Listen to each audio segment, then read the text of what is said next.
Welcome to Lifestyle Solopreneur, the community for entrepreneurs who put lifestyle first. Join your host, Flavia Barris, as she interviews successful lifestyle solopreneurs and shares ideas to help you find the perfect balance between lifestyle, business, and self.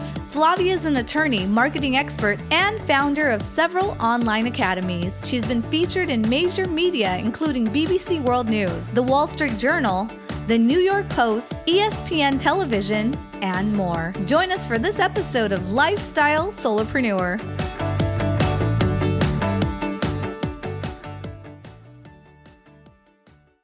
Hey, Lifestyle Solopreneurs. Today we get to speak with Colin C. Campbell. He is a serial entrepreneur. He's the author of Start, Scale, Exit, Repeat. He's also Startup Club's founder on Clubhouse. His book debuted #1 on Amazon. Very excited to have him on the show. Hi, Colin. Happy to be here. Really excited because I love that you teach in the area where so many entrepreneurs and solopreneurs struggle, which is coming up with that next big idea for themselves, like what they're going to do next. So tell us a little bit about how you ended up a serial entrepreneur yourself. Oh, it goes back to the early 90s, right out of college, when my brother and I started an internet service provider up in Canada. We grew it. It became the largest internet service provider. And then we also launched a company called Two Cows, which it was a software download site. And it also was a domain name company. And we sold that one in 99. And then we launched another company called Hostopia. In the middle of all that, we launched another company called Geeks for Less. And each of these companies grew pretty substantially, and I was able to exit those companies. And in 2008, I actually sold Hostopia to a Fortune 500 company. So I had the opportunity to work at the very top of a Fortune 500 company for 3 years. And it was fascinating, and I learned a lot from that. Following that, we launched another company called .club, and .club is an alternative to .com, .net, .org. And we just kept launching companies. One of the most recent ones is paw.com, PAW.com, which is a dog products company, and was featured on Inc. 5000 3 years in a row. It's the ideas that we came up with at each of these stages, at each of these companies, were based on what I call a paradigm shift or a change in the world. We're actually in one of those unique times in history because of AI. AI will be in the 2020s what the internet was in the 1990s, or broadband in 2000s, or social media in 2010s. We're going to see a massive change, and startups that can embrace AI and use it can really benefit, and it will help scale their companies. You don't have to have a company dedicated to AI. You just have to think about using AI as part of your strategy with respect to your startup.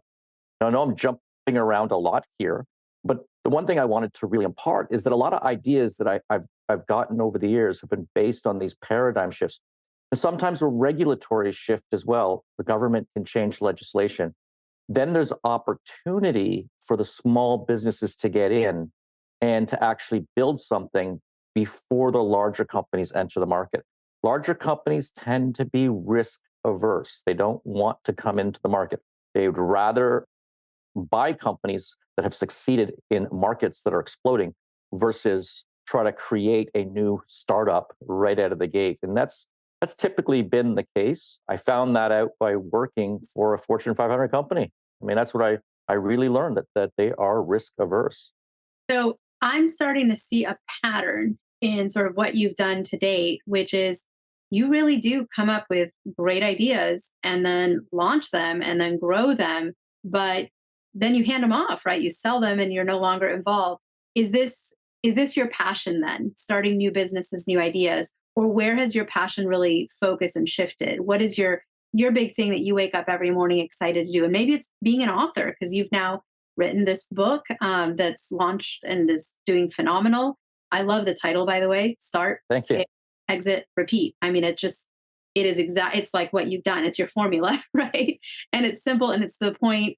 So what is your day-to-day like right now? Yes, it is the formula. And what's interesting in the book, too, is we've interviewed over 200 people. About 50 of those interviews actually made the book. And there's some notable individuals like the founder of Reebok, who's 88 years old, and Jane Fonda wore his shoes.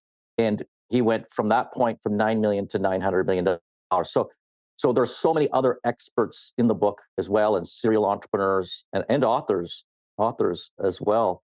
Yeah, I think my passion really is startups. That's why I founded Startup Club. We have almost 1 million members strong. It's a Clubhouse show. We do shows on the app called Clubhouse. We're starting to go into LinkedIn Live and some other platforms as well. But there is a website called startup.club that you can join, and it's absolutely free. We don't do master classes. I'm not a consultant. Simply tried to reflect my experiences in the book. We've tried to document those stories, and they're fascinating. Some of these stories from myself and from so many other entrepreneurs. They're in the book, and that's what's nice about the book too. Is it's all about stories. We learn from stories, and then we draw conclusions. We literally wrote the book for the ADHD entrepreneur because we understand that this is something that's got to be very, very simple. There's 57 chapters in the book. There's 200 callouts. There's 30 illustrations. But if you're going back to ideas for a minute, where do you find these ideas? How do you find these ideas for these startups? Ideas are everywhere. I had 3 King Charles Spaniels, and they were aging. And I was working with a business partner at paw.com, PAW.com.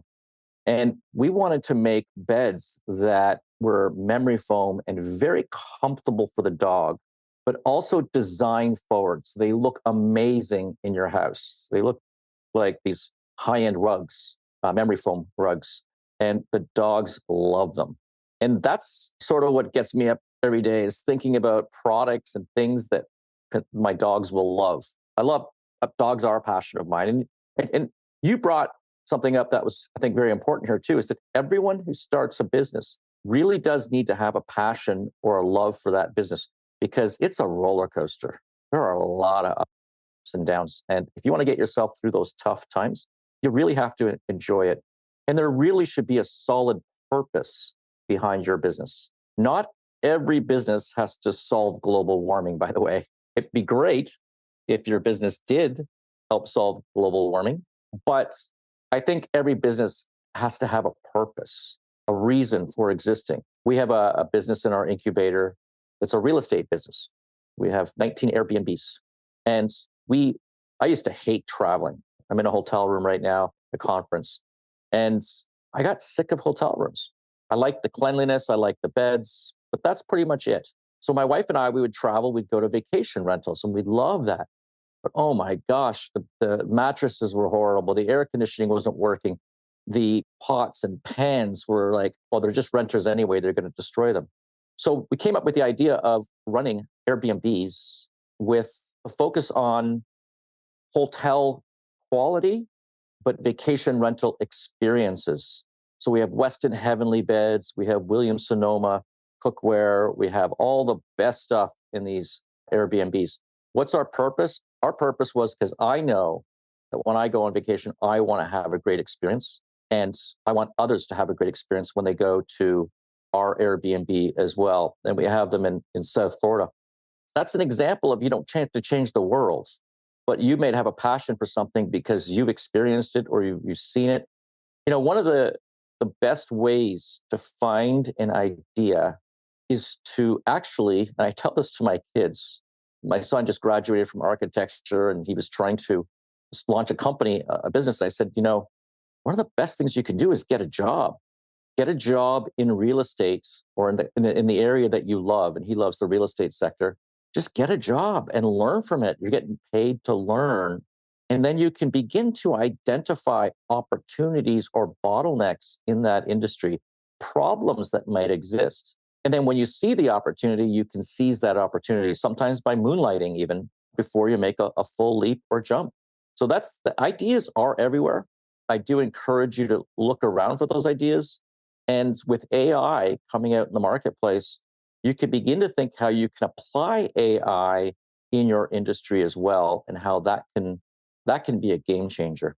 One of my industries is law. I'm an attorney, and it was so interesting. I saw ad that I haven't clicked on or looked at yet, but basically it's some sort of an app where it's a lawyer in your pocket, and it's just an AI bot that answers your legal questions, which I was like, that's really interesting. Need to look more into that. But I agree Yeah. with you. We're on the cusp of like huge changes. Yeah, and I actually shouldn't admit to this, but I've already written 2 contracts using ChatGPT. And they were employee contracts, admittingly. Like, these aren't like do or die contracts, and they're very simple contracts, but I did them within 1 minute, 2 minutes. My wife and I, we also own a Montessori school.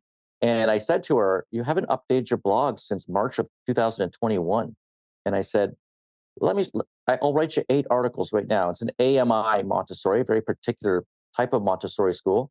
And I just punched into ChatGPT, and we were able to produce 8 articles in about 10 minutes. And she read through them all, and she said, "These are amazing." What I like to do with those ones is say, 8 tips to this or 10 tips for that. I like to use that. And it really can put it together some really good articles for your blog. So you wrote a book, and there's so many people who listen to this podcast who have either written a book or they are aspiring authors. So tell us about that process, because it's harder than it sounds, right? Everyone's like, "Oh, you're smart, you know a lot of stuff. Put it in a book, write a book." But when you sit down in front of a keyboard or piece of paper, I find that there's a lot of times where people get writer's block, or it's just hard to find the time, especially in a frenetic world where we're just tied to our phones. So, how did you get this book done? And what is your advice to aspiring authors? Well, it was an overnight success. It just took 10 years, literally. I started writing it in 2012. I was invited to MIT to speak to a group of entrepreneurs for the entrepreneurship management program. And I looked at the patterns of success I had in the past and was able to apply that in a lesson, which I began to think about, hey, and it was one of the highest rated sessions. I said, hey, if this could work here, could I document it in a book? And so I spent 10 years on it. When I say that, it was pretty much airplane time. I had traveled all over the world. .club, that domain extension business. We went to about 50 countries. So I literally wrote it on the airplane over the years. And then about 2 years ago, when we launched Startup Club, we have 6 staff members at Startup Club, and we began to devote our time to interviewing other experts and authors. And we actually got up almost 200 interviews done, but about 50 of those are actually in the book. So it was a really extensive process. People are asking me, "Are you going to write another book?" And is that going to happen? And it's possible. We're looking at potentially some books, niche based books like Start, Scale, Exit, Repeat for e-commerce.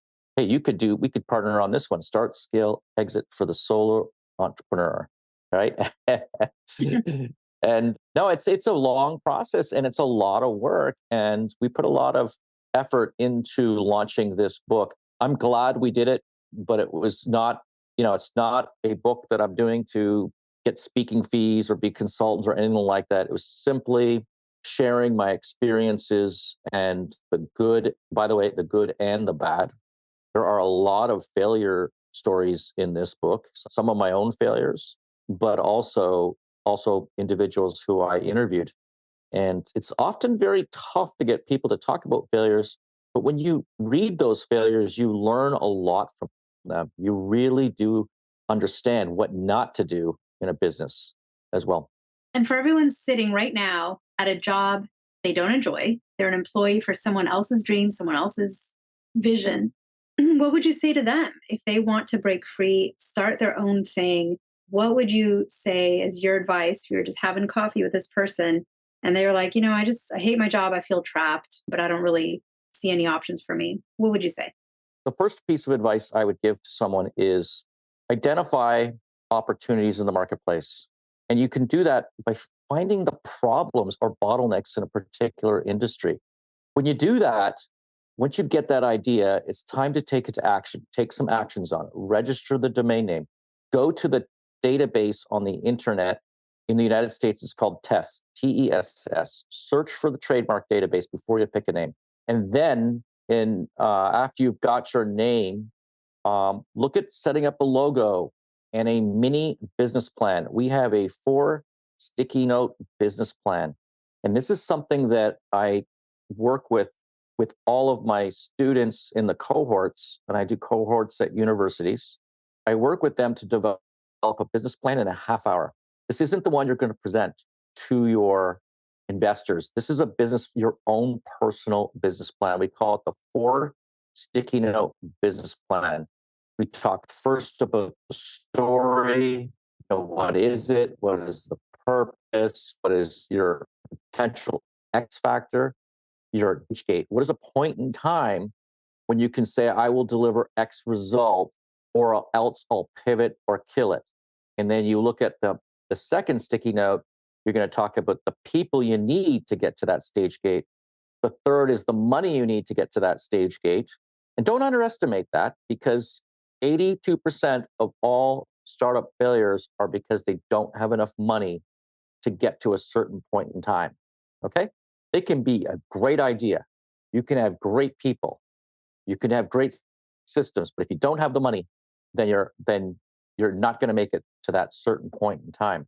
And the last sticky note is about systems. And I encourage anyone setting out is to try to think about their KPIs. What are the numbers that investors are going to want to look at? Or what are the numbers that you can follow so that you're making progress? This is like the radar on an airplane. Without KPIs, you have no idea where you're going.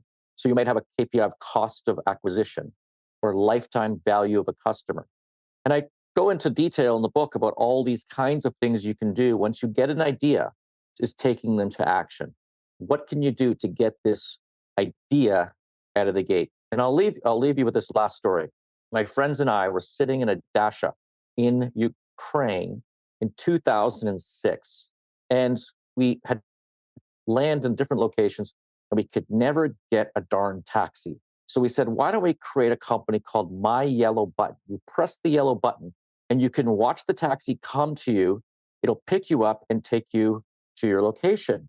And so we went back the next week and we told the team about this idea, They thought it was great, but they decided to launch some games instead. Don't get me wrong. It was a lot of iPad was taking off. There's a lot of other opportunities in the marketplace. But the reality is we failed to take action. Don't be one of those entrepreneurs or who have an idea and say, oh, you see somebody else do it and say, oh, that was my idea. I had that idea before it came out. Be the entrepreneur who takes that idea and launches it and does something with it. Just get it out of the gate. But you can do it a smart way by doing a very short business plan to understand how it is you will succeed with it. And then go to a cohort. Let me tell you this. You might be a solopreneur, but you're not alone. It takes a village to raise a startup. There are cohorts or incubators that are absolutely free that you can join. Search on Google. The one I teach at every couple months is at the Allen Levan Center at NSU. And I also taught at FAU as well. And I'm going to add one more thing. We had the opportunity to interview the CEO of SCORE, SCORE. They have 10,000 free mentors. And she said, if you get a mentor, you are 3 times more likely to succeed. If you go into an incubator, you are more likely to succeed. You might be a solopreneur, but you're not alone. This is amazing information. I think for anyone that's listening on their commute or working out or someplace where you can't use your hands and take notes, you need to listen to this whole episode again in front of a notepad or someplace where you can jot down action items and to-do items, because this was so full of great actionable advice. Colin, I can't even do a summary because there's just too much there. I mean, everything from how to come up with these ideas and how to listen to you, when you have ideas and actually take action, resources like SCORE and cohort groups and mentorship that's out there. Colin, you're amazing. I love that you put what you know into this book, Start, Scale, Exit, Repeat. I hope the book gets read so widely that we have a world just full of more and more and more entrepreneurs who are out there changing the world with what they're passionate about. So Colin, thank you so much for being on the show today. Well, no, thank you for having me and doing this podcast. I think it's a great podcast and really something that what's unique about it is that people can really learn, and you don't have to be a big company or have 20, 30 employees. You can be just one employee yourself. You can be one individual doing a side job and start building that startup. It begins with the idea and then taking action. I really enjoyed being on, and I know that if your listeners would like, they can go to Amazon.com and they can purchase the ebook, the physical book, or the Audible. They're all coming out. The Audible's coming out this week, and physical book and ebook came out on October 3rd. So it has hit the shelves, and it's doing very well. So we're pretty excited about that. We're happy that people do recognize the importance of this book. It's a great book, great mission. And then your website too at colincampbell.club. So that's a great place to connect with you as well. Again, thank you so much for your time today. I know you're someone with a lot of demands. I know you're speaking at a big event, and you took some time out, had to get to your hotel room to do this episode, but thank you for sharing what you know and what you love with listeners. Absolutely. Thank you. Hey everyone, thank you so much for joining us, and I hope you enjoyed the show. Don't forget to subscribe to this podcast, and if you leave a review on iTunes, I promise I will read every single review. If you know someone who makes a full-time living from part-time work, and maybe this is you, please visit lifestylesolopreneur.com to nominate a guest or to nominate yourself. Because remember this, money doesn't buy happiness, but money in the hands of a happy person, there is no greater tool. Today's episode was brought to you by the Get Shift Done program. It's a lifestyle-changing online class to help you define your business and lifestyle ambitions, and to set goals in a way you've never experienced before. This class will 10x your daily productivity with methods that will blow your mind. And if you use a coupon code podcast, the class tuition is 99% off. Visit GetShiftDone.com to enroll today.